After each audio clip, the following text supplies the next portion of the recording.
Ya, pemirsa, jumlah pelapor SPT tahunan pajak meningkat dibandingkan tahun lalu. Tingkat rasio kepatuhan SPT juga sudah di atas 61% dari target 83% di tahun ini. Apa yang membuat jumlah pelaporan SPT tahunan ini meningkat? Apakah kesadaran masyarakat untuk taat melaporkan pajak juga meningkat di tengah sorotan terhadap Direktorat Jenderal Pajak? Untuk membahasnya, kita akan langsung bertanya yang sudah bersambung lewat sambungan video conference dengan Direktur Penyuluhan Pelayanan dan Hubungan Masyarakat Direktorat Jenderal Pajak Kementerian Keuangan, Dwi Astuti. Ibu Dwi, selamat siang. Selamat siang, Pak Leo. Apa kabar? Sehat-sehat, Bu.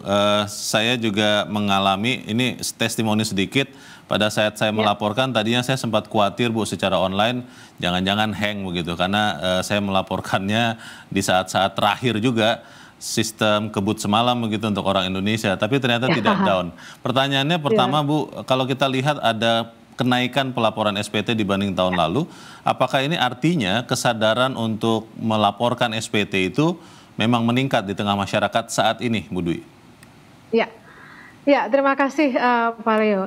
Tentunya ya, artinya dengan kenaikan jumlah yang melaporkan maupun rasionya itu juga menunjukkan bahwa adanya kesadaran masyarakat dalam melaporkan SPT ini terus meningkat.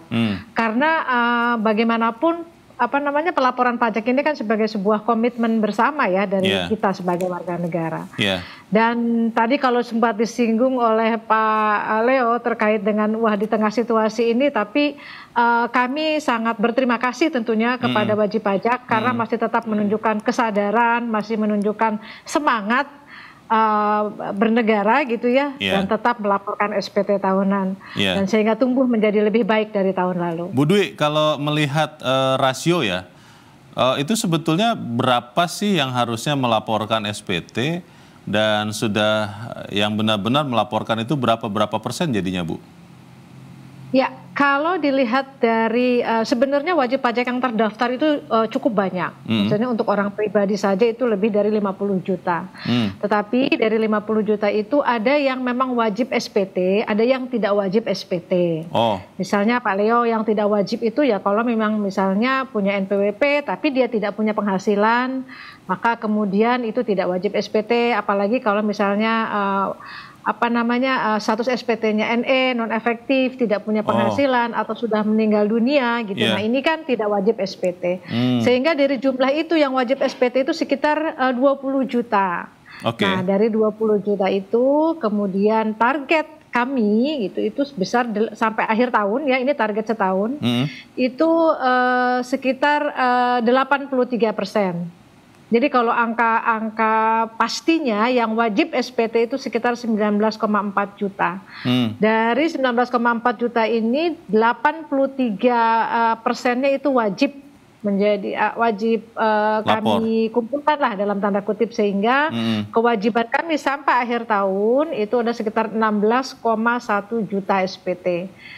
Dan sampai sekarang ini sudah tercapai sekitar 60% lebih ya, jadi sekitar 16,1 juta yang sudah masuk, mohon maaf, sekitar 12 juta, ya. Jadi sampai akhir tahun diharapkan 4 juta lagi kurang lebih itu akan bisa disampaikan.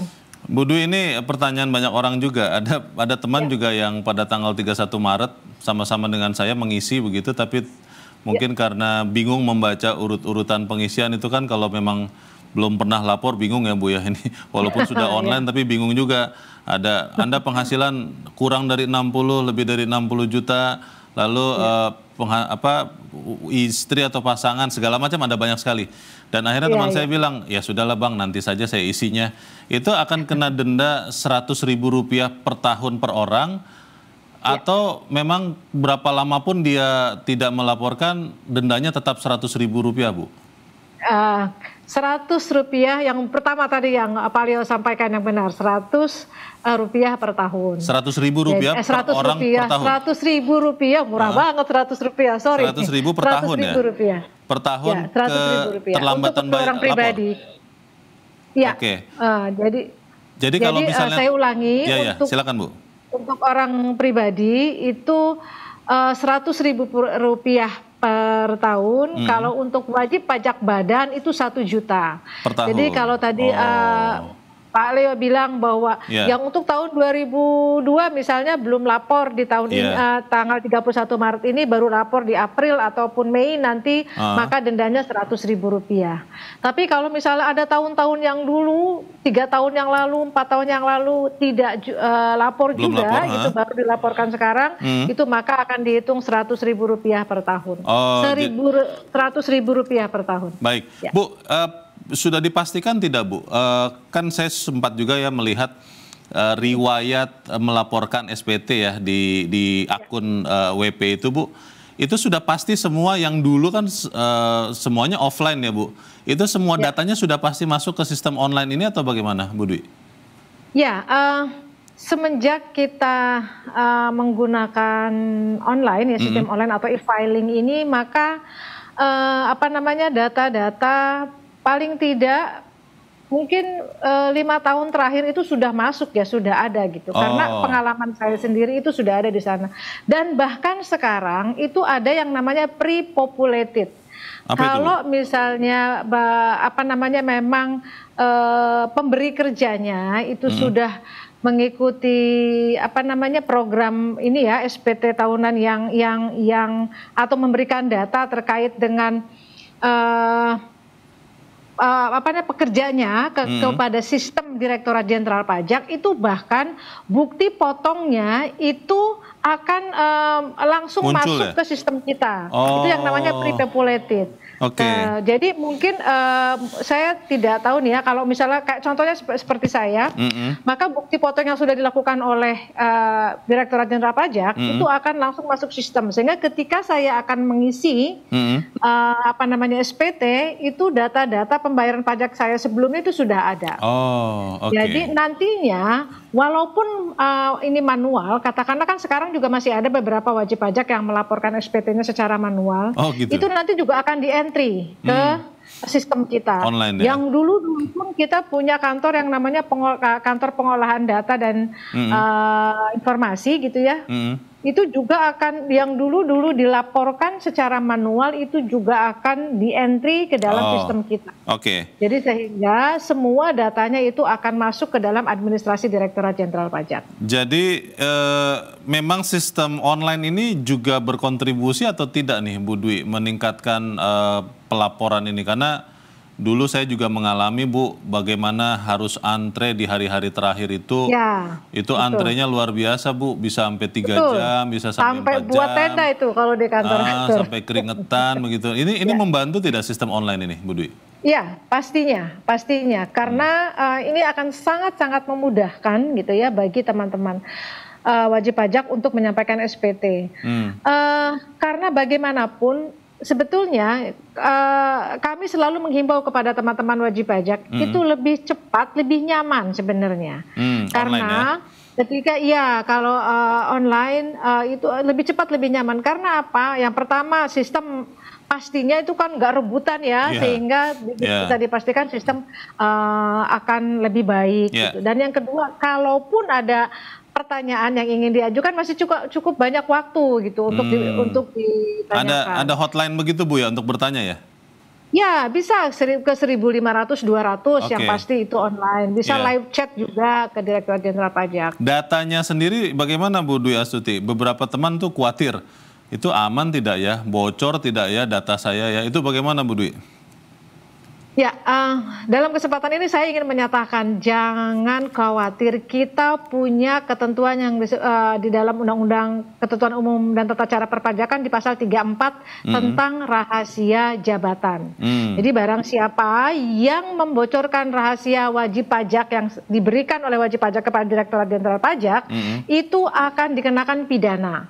Jadi jangan khawatir, data yang disampaikan oleh wajib pajak kepada kami itu hanya digunakan untuk kepentingan perpajakan wajib pajak yang bersangkutan yang terkait. Gitu ya. Bahkan untuk kepentingan pengadilan pun itu harus ada izin dari Menteri Keuangan gitu ya, tidak boleh sembarangan, dan kami akan dipidana ketika data itu kemudian disalahgunakan. Bu Dwi, ada teman lagi nih, teman saya memang agak bandel nih. Dia bilang, sudah terlambat ini melaporkan, sudah lewat dari 1 hari, ya sudahlah sekalian tahun depan saja. Sebaiknya sekarang saja lebih cepat, lebih baik, atau memang Yang kata teman saya itu benar ya, sudahlah nanti diakumulasi saja tahun depan. Yang mana Bu Dwi?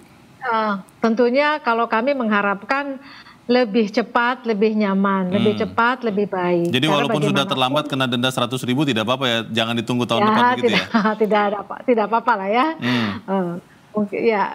Kalau- Karena tahun depan nanti naik lagi Itu dia. dendanya. Bu, Dan kalau- bisa jadi begini. Iya, bagaimana, Kalau Bu? nanti kami kan, mohon maaf Pak Leo, kalau kami kan menerima data dari mana saja nih, Direktorat Jenderal Pajak kan setiap hilap itu institusi lembaga gitu punya kewajiban untuk menyampaikan data kepada Direktorat Jenderal Pajak. Iya. Nah intinya ketika tidak memasukkan SPT, kita terima data dari pihak lain itu nanti akan juga diklarifikasi gitu kepada wajib pajak. Nah oleh karena itu lebih baik melaporkan sendiri sesuai dengan sistem kita, sistem self assessment ya, Oke. di mana wajib pajak itu menghitung sendiri, memperhitungkan sendiri, membayar sendiri gitu, dan tentunya itu akan lebih nyaman.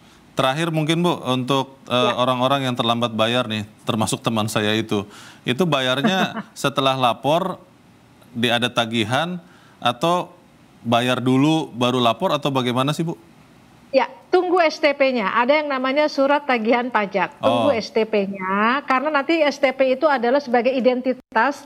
Kalau nanti ada dendanya, ada nomornya gitu ya. Karena ini kan nanti masuk ke kas negara. Oke. Dan ingat, bayarnya juga bukan ke orang pajak loh. Bayarnya itu ke bank. Harus, Makanya ya. pakai menggunakan e-billing gitu Ya, ya, ya. electronic billing.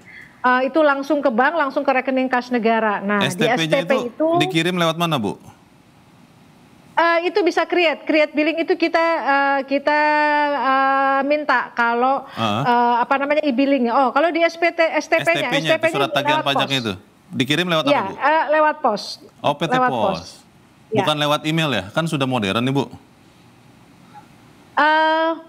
Sepertinya kita lebih dalam sekarang ini bisa lewat pos, tapi kalaupun misalnya nanti mungkin ke depan bisa jadi kita lewat email. Oke. Ada satu hal yang perlu disampaikan juga, mungkin himbauan kepada teman-teman, Pak Leo. Ya.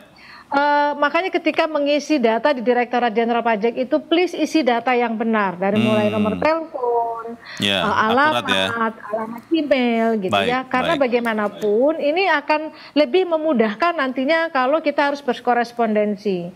Nah ini mungkin dengan email kadangkala emailnya kemudian sudah tidak aktif gitu ya, atau nah ini lebih baik. Kalau dengan dokumen basah kan begitu tidak diterima bisa balik nih. Jadi kami tahu juga kalau bahwa data itu tidak terkirim. Baik. Terima kasih untuk informasi yang Anda berikan. Semoga kesadaran untuk melaporkan SPT ini makin meningkat. Direktur P2 Humas, Direktorat Jenderal Pajak Kementerian Keuangan, Ibu Dwi Astuti. Terima kasih. Selamat siang Bu Dwi. Terima kasih. Selamat siang.